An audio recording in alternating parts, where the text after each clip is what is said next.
Tudo bom, pessoal? A gente vai resolver agora a terceira questão do capítulo 1 do livro Mecânica dos Fluidos, do Silvio Bistaffer. Vamos lá. Ela fala o seguinte: um eixo com diâmetro de 18 milímetros gira 20 rotações por segundo dentro de um mancal de sustentação estacionário de 60 milímetros de comprimento, conforme indica a figura. Uma película de óleo de 0,2 milímetros preenche a folga anular entre o eixo e o mancal. O torque necessário para girar o eixo é de 0,0036 Nm. Estime a viscosidade dinâmica do óleo que se encontra na folga, supor um perfil de velocidade linear no óleo que preenche a folga. Aqui já tem a resposta, vamos chegar nessa resposta. Então a gente vai ter o seguinte. Antes de mais nada, a gente tem que lembrar que se a gente tem uma força de rotação, uma força que está causando uma rotação, que nesse caso aqui é o torque, eu vou ter uma força resistiva no sentido oposto. Tá? Essa força resistiva, quando a gente está falando de fluidos, é uma força que a gente chama de força viscosa. Para ele estar girando a 20 rotações por segundo de maneira constante, a força que rotaciona ele tem que ser igual à força resistiva, tá? Dessa forma não haverá aceleração, a velocidade permanecerá constante. Então dessa forma a força viscosa seria igual à força gerada pelo torque, beleza? Outra consideração que nós temos que fazer é a seguinte: quando a gente fala em viscosidade, a gente precisa lembrar que a viscosidade ocasiona a tensão de cisalhamento. E a tensão de cisalhamento, ela nada mais é do que uma força sobre uma determinada área. E eu também posso escrever essa mesma tensão de cisalhamento através da lei de Newton da viscosidade. Tá? Dessa forma, nós teremos a seguinte fórmula: tá? Viscosidade dinâmica vezes a velocidade dividido pela espessura do fluido. Se eu for analisar isso, o que nós temos, o que já nos foi dado, nós temos aqui a espessura. Tá? A espessura ele falou que é 0,2 milímetros, então temos aqui a espessura. Nós não temos a velocidade, tá? Vou circular o que nós ainda não temos. Ainda não temos a área, não temos a força viscosa e queremos descobrir a viscosidade. Então vamos atrás desses valores que eu acabei de circular e depois a gente volta para essa fórmula. Vamos começar aqui pela força viscosa. Tá? A força viscosa vai ser igual à força gerada pelo torque. O torque nada mais é do que uma força aplicada em uma determinada distância. Quando a gente está falando em objetos circulares, esse eixo está no centro, tá? E ele vai gerar uma rotação na parede. Então, o que vai acontecer? A força vai ser aplicada no centro a uma distância r da parede. Tá? Então, essa distância nada mais é do que o raio da minha circunferência. Então, o torque que nos foi dado, que é de 0,0036 ou 3,6 vezes 10 a menos 3, vamos colocar dessa forma, 3,6 vezes 10 a menos 3, vai ser igual a uma força vezes o raio. Meu diâmetro é 18, então meu raio vai ser 9 milímetros, ou seja, 9 vezes 10 a menos 3. Poderia ter passado direto logo para cá dividindo, né? 9 vezes 10 a menos 3 vai ser igual a força, tá? Então essa força vai ser igual a 10 a menos 3, 10 a menos 3, vai cortar, 3,6 dividido por 9 vai dar 0,4 newtons. Então, ok. já conseguimos achar a nossa força viscosa, uma vez que a força viscosa vai ser igual à força gerada pela tração. Então, já temos esse cara aqui também. Vamos descobrir a nossa área. Tá? Essa área é a área de contato do eixo com o óleo. Tá? Então, vai ser o perímetro vezes o comprimento desse eixo. Então, vamos lá. A área vai ser igual ao perímetro.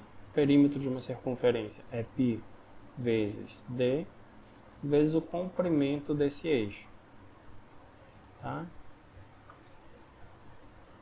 Π vezes o diâmetro é 18 milímetros, então 18 vezes 10 a menos 3, vezes o comprimento, que é de 60 milímetros, então 60 vezes 10 a menos 3.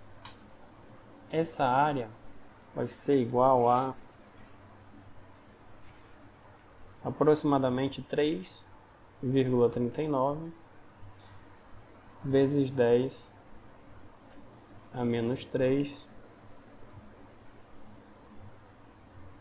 metro quadrado.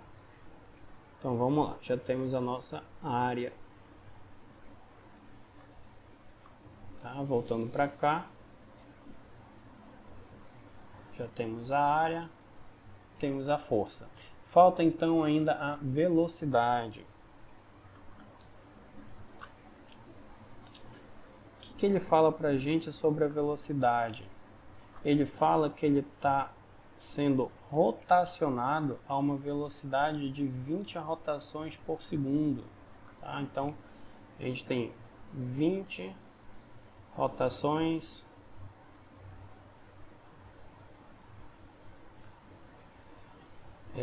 para cada 1 segundo.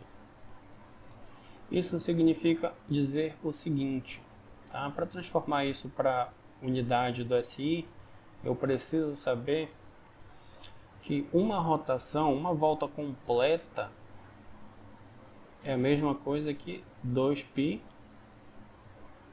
radiano, tá? Lembra, 360 graus, que é uma volta completa, é igual a 2π radiano.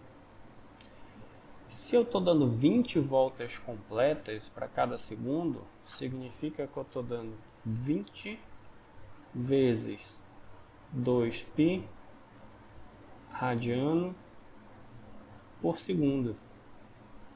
Tá? Isso ficaria 40π radiano segundo. Vamos fazer logo essa multiplicação? Tá? 3,1415 vezes 20 vezes 2, 125,66. 125,66 radiano por segundo. Isso aqui é velocidade angular.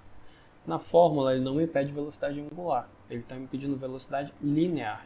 Como é que eu relaciono velocidade angular com velocidade linear? A velocidade linear ela vai ser dada através do produto da velocidade angular pelo raio. Dessa forma, nós vamos ter o seguinte: 125,66 vezes o raio, que era de 9 milímetros, ou seja, 9 vezes 10 a menos 3. Essa velocidade vai dar aproximadamente 1,13 metros por segundo.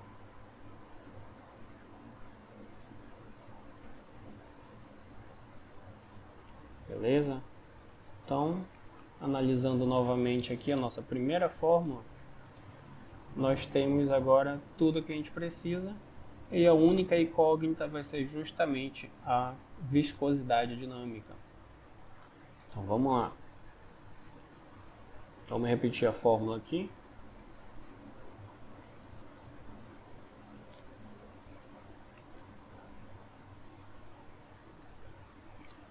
E vamos substituir. Tá? Antes de substituir, vamos isolar a incógnita que a gente quer achar, né? vai ser igual a espessura vezes a força dividido por velocidade vezes a área. Fazendo as devidas substituições, vamos lá. A espessura, 0,2 milímetros.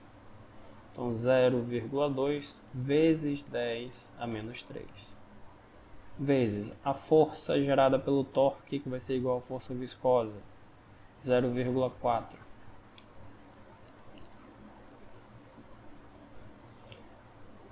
Dividido por velocidade, 1,13.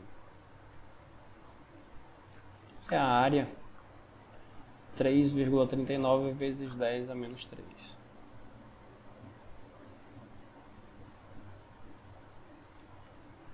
Tá? Jogando isso na calculadora de vocês, tá? Cortando o que der para cortar, você vai chegar no resultado aproximado de 0,02 Pascal segundo. Beleza? Então essa foi a terceira questão do livro de Mecânica dos Fluidos do Silvio Bistaffa, ok? Capítulo 1. A gente se vê na próxima.